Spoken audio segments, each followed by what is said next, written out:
All right, let's answer some of your questions now. As I said, a video question for Steve Weiss on Alphabet, and it comes all the way from Ireland.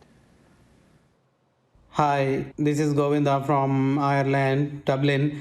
I would like to ask advice on Google if I should keep it, sell it, or I should add to my position. Thank you. Okay, Govinda, thank you for your question all the way from Dublin. Steve Weiss, Google, what to do? Do I keep it? Do I sell some? What do you think? First of all, I love Dublin, city I've been to. Great city, great country. In terms of Google, I own it. It's right up there in one of my top positions. I'd say it's number 6 or 7. I think you hold it. Google was a major underperformer relative to the other big cap techs for a long time. Now it's really come to its own after the last quarter where they finally controlled spending. So I think the momentum continues in the stock. It's not going to be up 5 or 10% every week or every month, but it'll march steadily higher. You do have the political risk of the antitrust hearings, but that's going to take so long to wind their way through the courts. And at the end of the day, if they break up Google, this is one where the sum of the parts is worth more than the whole. So I continue to like it. I would hold it. I'm not adding at this level, but stay there right now. Okay, Joe, for you from Yash in New Jersey, is Morgan Stanley a buy? Be careful, Joe. I mean, Weiss is already on Gorman's list, so, you know, I don't know if you want to be there, too. Hold on. Let me clear that up. I think their auto analyst is a great analyst. Yeah. It's too late. It's too late. You already dug your hole. Joe. Okay. I'm living in it. Amongst many holes that he's already dug. Morgan Stanley, Scott, you can't say this about other financials, can you? Traded to its highest level yesterday since 2007.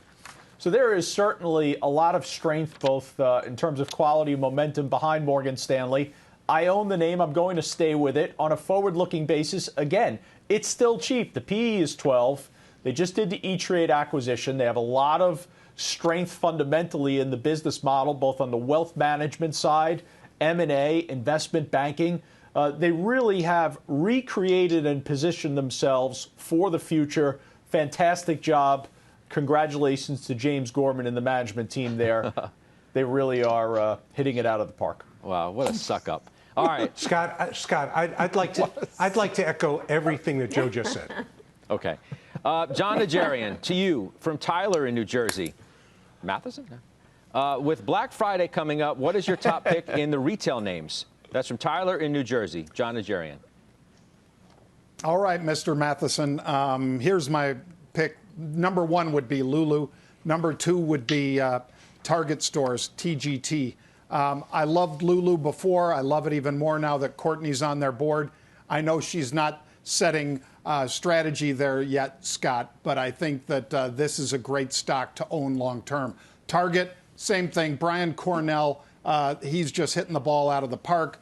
The reoccurring revenue from their subscription model also works for them, much like it does at Costco, Walmart, and Amazon. I think these are 2 to own for a long time. That's what happens with the Najarian brothers. You ask about a specific stock and Target comes up. Big shock.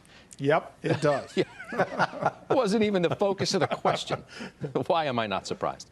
All right, Carrie, Tony in California, your thoughts on BSX, Boston Scientific, 25% peak to trough, and it hasn't kept up with the market or the medical devices industry. So what do you do?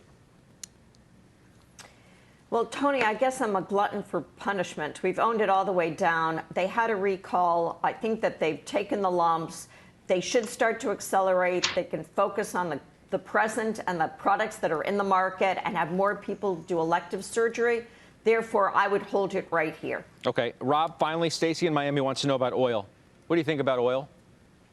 I understand the temptation to get involved. It's the worst performing sector of the year, down mid-30s, up high 30s month to date. So I understand the desire to chase. I would say short run, I think it may continue to run as we get into year end, could face some tax selling pressure.